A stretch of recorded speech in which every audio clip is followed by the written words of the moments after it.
ખાડીના દેશોમાં યુદ્ધની સ્થિતિ વચ્ચે પણ ઇન્ટરનેશનલ માર્કેટમાં હાલ ક્રૂડ ઓઇલના ભાવ સ્થિર છે। તેવા માહોલમાં ફરી એકવાર સીએનજીના ભાવમાં વધારો થતાં જ વાહન ચાલકોની ચિંતા વધી ગઈ છે, કારણ કે હવે તો પેટ્રોલ, ડીઝલ અને સીએનજીના ભાવ વચ્ચે જાજો તફાવત નથી રહ્યો। ત્યારે શું કહી રહ્યા છે વાહન ચાલકો, આવો જોઈએ આ રિપોર્ટ।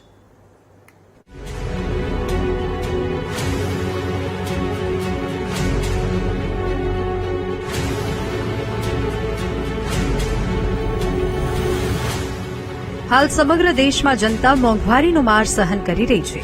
તેવા માહોલમાં કોઈપણ વસ્તુનો ભાવ ₹1 પણ વધે તો તે લોકોના બજેટ પર સીધી અસર ચોક્કસથી કરે છે। તેવા માહોલમાં અદાણી ગેસ દ્વારા સીએનજીના ભાવમાં પ્રતિ કિલો ₹2નો વધારો ઝીંકાયો છે। સીએનજીનો નવો ભાવ પ્રતિ કિલો ₹90 પાર પહોંચ્યો છે।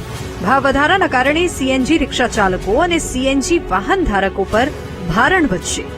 લોકો આ ભાવ વધારાને કેવી રીતે જોઈ રહ્યા છે તે પણ સાંભળો। હવે તો સીએનજી અને પેટ્રોલનો ભાવ લગભગ બરાબર થઈ ગયો છે, એટલે અમારા જેવા કાર વાપરવા માટે તો કઈ ખાસ ડિફરન્સ રહ્યો નથી। અને આ ભાવ વધારો તો અનએક્સપેક્ટેડ હતો, કહેવાનો મતલબ એની કઈ જરૂર નહીં હતી, કેમ કે વચ્ચે ભાવ ઇન્ટરનેશનલ લેવલે ઘટ્યા બી છે, પણ એ પ્રમાણે આપણું ઘટ્યું નથી।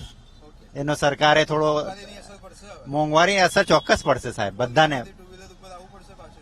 એટલું મારા માટે તો નથી જરૂર લાગતી, પણ લગભગ થોડો વપરાશ વધી જશે ટુ વ્હીલરનો, એટલું। આ ભાવ વધારો સામાન્ય લોકોના જીવન પર ખૂબ અસર કરે છે, કારણ કે સીએનજીના ભાવ ₹90 પાર પહોંચતા જ હવે પેટ્રોલ અને સીએનજીના ભાવમાં મોટો તફાવત નથી રહ્યો। ટેક્સી ચલાવતા લોકો તો હવે કાર વેચવાની વાતો કરી રહ્યા છે। કઈ પોસાતું નથી, હવે તો ગાડી વેચવાના વારા આવ્યા છે। ઘરે શું લઈને જઈએ, શું કમાઈને જઈએ, કઈ ખબર નથી। હવે બસ એવું લાગે છે કે હવે મજૂરી કરવા જવું પડશે, એવું લાગે છે છેલ્લે કડિયા કામ કરવા। એક બાજુ હપ્તો એક બાજુ હપ્તો તો નીકળતો નહીં સાહેબ, ઘરનો ખર્ચો કઈ રીતે કાઢો એ જ ખબર નહીં પડતી। નહીં પોસાતું, પણ શું કરીએ, હવે બીજી કોઈ લાઈન નથી એટલે કરવું પડે છે। પેલા ઘણો ઓછો તો હવે ઘણો વધારો થઈ ગયો છે, એટલે બહુ તકલીફ પડે છે।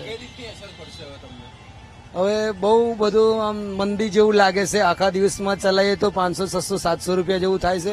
એમાંથી ગેસ કાઢીને બહુ મુશ્કેલી થાય છે। રિક્ષાનો મેન્ટેનન્સ, રેન્ટ ઉપર રહેવાનું, છોકરા ભણાવવા, આ બધું તકલીફમાં બહુ છે।